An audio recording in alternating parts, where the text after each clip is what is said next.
Hello friends, गुरु मंत्रा competition classes Aligarh की तरफ से मैं विकास आपका स्वागत करता हूं। आज मैं आपके मध्य करंट अफेयर्स सीरीज़ 9 लेके आया हूं, जिसमें जनवरी से लेकर दिसंबर तक के 2018 के महत्वपूर्ण करंट अफेयर्स हैं, जो आपको आपके आगामी यूपी पुलिस के पेपर, एआरओ के पेपर, रेलवेज़ के पेपर, एसएससीज़ के अलग अलग पेपर और यूपी ट्रिपल एससी के अलग अलग पेपर्स में काफ़ी फ़ायदेमंद साबित होगा। इससे पहले 8 सीरीज़ हमारे चैनल पर डाली जा चुकी हैं, तो जो नए व्यूअर्स हैं उनको देखना चाहते हैं तो वो प्लेलिस्ट में जाकर देख सकते हैं। हमारे चैनल को सब्सक्राइब करें और प्लेलिस्ट में जाकर उन वीडियोस को आप देख सकते हैं। तो आइए इस सीरीज़ की पहली इन्फॉर्मेशन की तरफ बढ़ते हैं। प्रधानमंत्री नरेंद्र मोदी की किस देश के राष्ट्रपति इब्राहिम मोहम्मद सोलिह के शपथ ग्रहण समारोह में शामिल हुए? तो ये नए राष्ट्रपति बने हैं मालदीव के, जो कि मालदीव एक हिंद महासागर में एक छोटा सा द्वीपीय देश है और वहाँ पर 5 फरवरी 2018 को आपातकाल लगा दिया गया था। एक पॉलिटिकल क्राइसिस, राजनीतिक संकट उत्पन्न हो गया था। उसके बाद वहाँ पे इलेक्शन हुए हैं और इलेक्शन के बाद राष्ट्रपति इब्राहिम मोहम्मद सोलिह नए राष्ट्रपति के रूप में उन्होंने शपथ ली है और इसी शपथ ग्रहण कार्यक्रम में हमारे प्रधानमंत्री श्री नरेंद्र मोदी जी वहाँ पर गए थे। और माना जाता है कि राष्ट्रपति इब्राहिम मोहम्मद सोलिह भारतीय पक्षधर हैं, ना कि चीन के पक्षधर। तो इस चुनाव से भारत और मालदीव के बीच संबंधों में और घनिष्ठता आएगी और गर्माहट आएगी। आइए इस सीरीज़ की अगली इन्फॉर्मेशन की तरफ बढ़ते हैं। यूनेस्को एशिया पैसिफिक अवार्ड में अवार्ड ऑफ डिस्टिंक्शन श्रेणी में किसे चुना गया है? यूनेस्को एशिया पैसिफिक अवार्ड में अवार्ड ऑफ डिस्टिंक्शन श्रेणी में किसे चुना गया है? द लीमो सेंटर लद्दाख को चुना गया है। ये महत्वपूर्ण इन्फॉर्मेशन है क्योंकि ये अपने भारत का ही एक सेंटर है जिसकी फुल फॉर्म है Ladakh arts and media organization लीमो, और जिसकी स्थापना 1996 में की गई थी। आइए इस सेट की अगली इन्फॉर्मेशन की तरफ बढ़ते हैं। 33वें आसियान शिखर सम्मेलन 2018 का आयोजन कहाँ किया गया?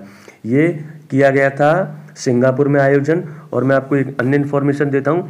आसियान की फुल फॉर्म है association of south east Asian Nations, यानी कि दक्षिण पूर्वी एशियाई देशों का एक संगठन है जिसकी स्थापना फरवरी 1976 में हुई थी। और चूंकि भारत दक्षिण पूर्व एशियाई देशों भौगोलिक रूप से दक्षिण पूर्व एशिया में नहीं आता है, इसलिए भारत इसका सदस्य राष्ट्र भी नहीं है। आइए इस सेट की अगली इन्फॉर्मेशन की तरफ बढ़ते हैं। 5वें विश्व बौद्ध फोरम का आयोजन कहाँ किया गया? ये चीन में किया गया था। आइए अगली इन्फॉर्मेशन की तरफ बढ़ते हैं। किस समाचार एजेंसी ने विश्व के पहले आर्टिफिशियल इंटेलिजेंस न्यूज़ एंकर को लॉन्च किया? ये बहुत महत्वपूर्ण इन्फॉर्मेशन है। पहले आर्टिफिशियल इंटेलिजेंस न्यूज़ एंकर को लॉन्च किया है। कह सकते हैं कि एक रोबोट होगा और जो न्यूज़ पढ़ा करेगा। ये किया है चीन की सरकारी समाचार एजेंसी सिन्हुआ। आपको ऐसे भी पूछा जा सकता है कि सिन्हुआ एक सरकारी समाचार एजेंसी है जिसने अभी आर्टिफिशियल इंटेलिजेंस न्यूज़ एंकर को लॉन्च किया है, और ये किस देश की न्यूज़ एजेंसी है? तो आपका उत्तर होगा चीन की। आइए अगली इन्फॉर्मेशन की तरफ बढ़ते हैं। IORA Indian Ocean Rim Association की विदेश मंत्री स्तरीय बैठक का आयोजन कहाँ किया गया? ये किया गया था डरबन, दक्षिण अफ्रीका में। मैं आपको एक इन्फॉर्मेशन देना चाहता हूँ। इंडियन ओशन रिम एसोसिएशन ऐसे देशों का समूह है जो हिंद महासागर की परिधि में आते हैं या हिंद महासागर से जिनका बॉर्डर शेयर होता है। वर्तमान में इसमें 22 देश हैं और सबसे नवीनतम जुड़ा हुआ देश मालदीव है, और इस समय इसकी अध्यक्षता साउथ अफ्रीका के पास है। इसीलिए इनके विदेश मंत्रियों की जो बैठक है वो दक्षिण अफ्रीका के डरबन में हुई है। और इस संगठन की स्थापना, IORA की स्थापना 6 मार्च 1997 को हुई थी। ये बहुत महत्वपूर्ण संगठन है क्योंकि भारत इसका सदस्य है और ये बेसिकली हिंद महासागर के देशों का एक समूह है। तो ये हमारे लिए भी और करंट अफेयर और इंटरनेशनल रिलेशन के पॉइंट ऑफ व्यू से काफ़ी महत्वपूर्ण जानकारी है। आइए इस सेट की अगली इन्फॉर्मेशन की तरफ बढ़ते हैं। 22 से 24 अक्टूबर 2018 के मध्य कोरल रीफ्स की स्थिति और संरक्षण पर अंतर्राष्ट्रीय सम्मेलन, जिसका नाम दिया गया है स्टेप कोर 2018 का आयोजन कहाँ किया गया? ये किया गया था लक्षद्वीप में और इसकी थीम थी रीफ फॉर लाइफ। ये बहुत महत्वपूर्ण इन्फॉर्मेशन है। वैश्विक स्तर पर जो कोरल रीफ्स होती हैं वो जैव विविधता की दृष्टि से बहुत समृद्ध क्षेत्र होते हैं। ग्लोबल वार्मिंग की वजह से और समुद्री प्रदूषण की वजह से कोरल रीफ्स का लगातार डिग्रेडेशन हो रहा है, जिसकी वजह से जैव विविधता पर नकारात्मक प्रभाव पड़ रहा है। इसलिए वैश्विक स्तर पर प्रयास किए जा रहे हैं कि कोरल रीफ्स का संरक्षण किया जाए ताकि वहाँ की जैव विविधता संरक्षित रह सके। और मैं आपको एक जानकारी देना चाहता हूँ, लक्षद्वीप जो हमारा एक द्वीप है वो पूरी की पूरी तरीके से कोरल रीफ्स द्वारा ही निर्मित है। इसके अलावा अंडमान निकोबार द्वीप समूह पर और जो हमारे कोस्टल एरियाज हैं जैसे कि कच्छ की खाड़ी हो गया, महाराष्ट्र का कुछ क्षेत्र हो गया और इधर तमिलनाडु से सटा हुआ जो समुद्री क्षेत्र है, यहाँ पर भी कोरल रीफ्स पाई जाती हैं। आइए अगली इन्फॉर्मेशन की तरफ बढ़ते हैं। प्रतिष्ठित पत्रिका फोर्ब्स ने भारत के 100 सबसे अमीर व्यक्तियों की सूची जारी की। इस सूची में किसे शीर्ष स्थान प्राप्त हुआ है? मुकेश अंबानी को प्राप्त हुआ है। आइए अगली इन्फॉर्मेशन की तरफ बढ़ते हैं सेट की। 18 से 24 नवंबर 2018 के मध्य राष्ट्रपति रामनाथ कोविंद किन 2 देशों की यात्रा पर रहे? ये वियतनाम और ऑस्ट्रेलिया की यात्रा पर रहे। हमारे देश के राष्ट्रपति, उपराष्ट्रपति और प्रधानमंत्री या कैबिनेट का कोई महत्वपूर्ण व्यक्ति अगर किसी देश की यात्रा करता है, राज्य की यात्रा करता है और उन देशों के साथ कोई महत्वपूर्ण समझौते पर हस्ताक्षर होते हैं तो वो करंट अफेयर की न्यूज़ आपके एग्जाम्स के लिए खुद ब खुद महत्वपूर्ण हो जाती है। जैसे कि अभी कुछ दिन पहले प्रधानमंत्री जी ने रवांडा की यात्रा की थी। दक्षिण अफ्रीकी राष्ट्र है एक रवांडा, और उससे संबंधित प्रश्न पूछा जा चुका है। आइए अगली इन्फॉर्मेशन की तरफ बढ़ते हैं। 14 से 15 नवंबर 2018 के मध्य प्रधानमंत्री नरेंद्र मोदी किस देश की यात्रा पर रहे? सिंगापुर की यात्रा पर रहे। अगली इन्फॉर्मेशन की तरफ बढ़ते हैं। 13वें ईस्ट एशिया शिखर सम्मेलन का आयोजन कहाँ पे किया गया था? ये भी सिंगापुर में ही किया गया था। आइए अगली इन्फॉर्मेशन की तरफ बढ़ते हैं। किस देश में समुद्र पर निर्मित विश्व के सबसे लंबे पुल का शुभारंभ किया गया है? ये चीन में किया गया है और चीन के हुनान प्रांत में किया गया है, जो कि पिछले सेट में इससे संबंधित इन्फॉर्मेशन भी आई थी कि ये ऐसे पूछा गया था कि किस प्रांत में बनाया गया है, तो हुनान प्रांत में बनाया गया है चीन के। आइए अगली इन्फॉर्मेशन की तरफ बढ़ते हैं। अक्टूबर 2018 में जारी पहली क्यूएस इंडिया यूनिवर्सिटी रैंकिंग में किस संस्थान को शीर्ष स्थान प्राप्त हुआ है?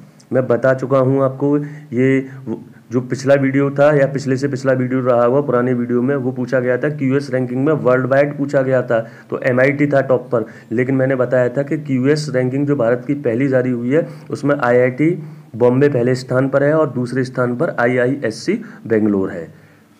आइए अगली इन्फॉर्मेशन की तरफ बढ़ते हैं। 16 से 18 अक्टूबर 2018 के मध्य 6ठे भारतीय अंतर्राष्ट्रीय सिल्क मेले का आयोजन प्रगति मैदान नई दिल्ली में किया गया था। आइए अगली इन्फॉर्मेशन की तरफ बढ़ते हैं। संघाई सहयोग संगठन एससीओ के सदस्य देशों के शिक्षा मंत्रियों की 7वीं बैठक कहाँ आयोजित हुई? ये अस्ताना कजाकिस्तान में आयोजित की गई थी। एससीओ संघाई सहयोग संगठन जिसकी स्थापना 19 सितंबर 2003 को औपचारिक रूप से की गई थी। जून 2017 में भारत और पाकिस्तान एक साथ इसके सदस्य बने थे और वर्तमान में इस संगठन में कुल 8 सदस्य हैं और 4 ऑब्जर्वेटरी स्टेट प्राप्त किए हुए देश हैं। और इसी संगठन के तत्वाधान से अभी एक मॉक ड्रिल हुआ था या कह सकते हैं हम सैन्य अभ्यास हुआ था जिसका नाम था पीस मिशन, और जो रूस के चेबराकुल में हुआ था और वो आतंकवाद के विरुद्ध हुआ था। और सबसे महत्वपूर्ण विशेषता उसकी थी कि भारत और पाकिस्तान ने आतंकवाद के विरुद्ध इस सैन्य अभ्यास में एक साथ भाग लिया था। ये जो पीस मिशन है ये पूछा जा चुका है और आगे भी कई एग्जाम्स में इसके पूछे जाने की बहुत संभावना है। आइए अगली इन्फॉर्मेशन की तरफ बढ़ते हैं। अक्टूबर 2018 में जारी राइटर्स की विश्व की सर्वाधिक नवोन्मेषी विश्वविद्यालय की सूची में किस विश्वविद्यालय को शीर्ष स्थान प्राप्त हुआ है? ये स्टैनफोर्ड विश्वविद्यालय को प्राप्त हुआ है। और ये पूछा जा रहा है राइटर्स की विश्व की सर्वाधिक नवोन्मेषी सूची के अनुसार स्टैनफोर्ड विश्वविद्यालय को शीर्ष स्थान प्राप्त हुआ है। आइए सेट की अगली इन्फॉर्मेशन की तरफ बढ़ते हैं। 18 से 19 अक्टूबर 2018 के मध्य 12वां एशिया यूरोप मीटिंग शिखर सम्मेलन कहाँ पर आयोजित किया गया? ये किया गया ब्रुसेल्स, बेल्जियम में। ये इन्फॉर्मेशन भी बहुत महत्वपूर्ण है। आइए अगली इन्फॉर्मेशन की तरफ बढ़ते हैं। 19 से 30 अक्टूबर 2018 के मध्य 5वां हमारा महासागर सम्मेलन कहाँ आयोजित किया गया? ये इंडोनेशिया के बाली में आयोजित किया गया था।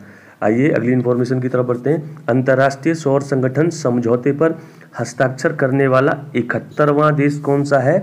और ये जापान है।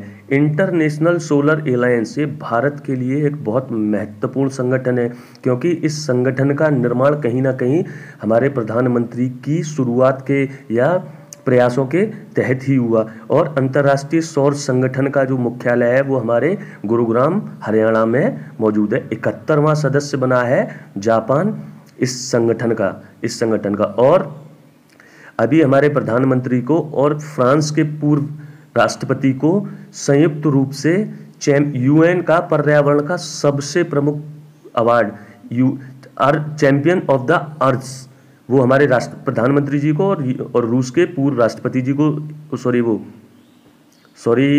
ये फ्रांस के राष्ट्रपति जी को और हमारे प्रधानमंत्री जी को एक साथ दिया गया है। और वो दिया ही उनके प्रयास के लिए दिया गया है, क्योंकि उन्होंने अंतर्राष्ट्रीय सौर संगठन के निर्माण में बहुत महत्वपूर्ण भूमिका निभाई थी। आइए अगली इन्फॉर्मेशन की तरफ बढ़ते हैं। इंडोनेशिया की लॉयन एयर की फ्लाइट क्रैश हो गई। यह फ्लाइट है बोइंग 737 मैक्स 80। महत्वपूर्ण क्वेश्चन है, बहुत सारे लोगों की इसमें जान गई थी। अगली इन्फॉर्मेशन की तरफ बढ़ते हैं। 27 से 19 अक्टूबर 2018 के मध्य प्रधानमंत्री नरेंद्र मोदी ने किस देश की आधिकारिक यात्रा की थी? और ये जापान की आधिकारिक यात्रा की थी। भारत ने किस देश के साथ सितवे बंदरगाह, बहुत महत्वपूर्ण बंदरगाह है, के संचालन के लिए समझौता ज्ञापन पर हस्ताक्षर किया है? ये म्यांमार के साथ किया गया है। और ये सामरिक और रणनीतिक दृष्टिकोण से बेहद महत्वपूर्ण कदम रहा भारत का। और म्यांमार ने जो इस बंदरगाह के संचालन का हमें अधिकार दे दिया या हमें परमिशन दे दी। इसकी वजह से हम चीन के दक्षिण एशिया में बढ़ते हुए प्रभाव को काउंटर कर सकते हैं। आइए अगली इन्फॉर्मेशन की तरफ बढ़ते हैं सेट की। किस देश ने विश्व के सबसे बड़े मानव रहित परिवहन ड्रोन फोहोंग 98 FH98 का सफल परीक्षण किया? ये चीन ने किया। बहुत महत्वपूर्ण इन्फॉर्मेशन है। अगली इन्फॉर्मेशन की तरफ बढ़ते हैं। 30 नवंबर से 1 दिसंबर 2018 के मध्य 13वें G20 शिखर सम्मेलन का आयोजन कहाँ किया गया? ये ब्यूनस आयर्स अर्जेंटीना में किया गया। G20 शिखर सम्मेलन हमारे प्रधानमंत्री जी गए थे। और G20 ऐसे विश्व के प्रमुख विकसित और प्रमुख विकासशील देशों का समूह है जिनकी अर्थव्यवस्थाएं काफ़ी बड़ी हैं। आइए अगली इन्फॉर्मेशन की तरफ बढ़ते हैं। 13वें G20 शिखर सम्मेलन में भारत का प्रतिनिधित्व किसने किया था? प्रधानमंत्री जी ने किया था और प्रधानमंत्री जी ही अर्जेंटीना गए थे। आइए अगली इन्फॉर्मेशन की तरफ बढ़ते हैं। 14वें G20 शिखर सम्मेलन का आयोजन कहाँ किया जाएगा? अगला जो 2019 में होगा वो 2019 में ओसाका जापान में होगा। ठीक है, 13वां पूछा जाए तो अर्जेंटीना में हुआ था ब्यूनस आयर्स में, और 14वां G20 शिखर सम्मेलन ओसाका जापान में होगा 2019 में। आइए अगली इन्फॉर्मेशन की तरफ बढ़ते हैं। और ये इन्फॉर्मेशन यूपी पुलिस के एग्जाम्स के लिए बहुत महत्वपूर्ण है और भी नेशनल एग्जाम के लिए भी महत्वपूर्ण है, लेकिन संभावना है कि यूपी पुलिस या यूपी से संबंधित एग्जाम में यह प्रश्न आपको मिले। संयुक्त राष्ट्र ने उत्तर प्रदेश के किन दो शहरों को अपने वैश्विक सतत विकासशील शहर 2025 पहल के लिए चुना है? नोएडा और ग्रेटर नोएडा को चुना है, यूएन ने चुना है अपनी इस प्रोग्राम के तहत। ठीक है, अगली इन्फॉर्मेशन की तरफ बढ़ते हैं। पहली भारत रूस रणनीतिक आर्थिक वार्ता कहाँ आयोजित हुई? ये सेंट पीटर्सबर्ग रूस में आयोजित हुई थी। आइए अगली इन्फॉर्मेशन की तरफ बढ़ते हैं। इस सेट की यूरोपीय संसद द्वारा किसे विचारों की स्वतंत्रता के लिए सखारोव पुरस्कार 2018 प्रदान किए जाने की घोषणा की? ये की गई थी जेल में बंद यूक्रेनी फिल्म निर्माता ओलेग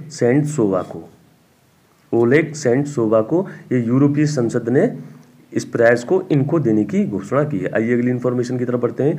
अमेरिका ने मध्य पूर्व के कौन से देश में स्थित चाबहार बंदरगाह के विकास के लिए प्रतिबंधों से छूट दी है? ये दी है ईरान ने, और ये चाहबा बंदरगाह है ईरान में है, जिसके निर्माण में भारत ने महत्वपूर्ण भूमिका निभाई है। अभी ईरान और अमेरिका के संबंधों में थोड़ी सी तल्खी चल रही है, इसी वजह से अमेरिका ने ईरान पर कई तरीके के सैंक्शंस लगाए थे, लेकिन भारत के प्रयासों के कारण अमेरिका ने ये छूट दी है। बहुत महत्वपूर्ण है ये चाबहार बंदरगाह, क्योंकि इसके माध्यम से हम बिना पाकिस्तान के सहयोग से या बिना पाकिस्तान जाए हुए ही अफगानिस्तान पहुंच सकते हैं। ईरान के माध्यम से हम पाकिस्तान में एंट्री कर सकते हैं, और इस बंदरगाह के बहुत सारे सामरिक और रणनीतिक फायदे होंगे भारत को। Thanks for watching exam model. दोस्तों, उम्मीद है कि आपको ये वीडियो पसंद आया होगा। अगर ये वीडियो पसंद आया हो तो हमारे चैनल को सब्सक्राइब करिए और बेल आइकन को दबाइए, और प्लीज़ कमेंट ज़रूर करिएगा। और नए व्यूअर्स से ये अनुरोध है कि आप हमारी प्लेलिस्ट में जाकर पुराने जो करंट अफेयर के या इंडियन पॉलिटी के या ज्योग्राफी के वीडियोस पड़े हुए हैं जिनसे आप फ़ायदा उठा सकते हैं। थैंक यू दोस्तों।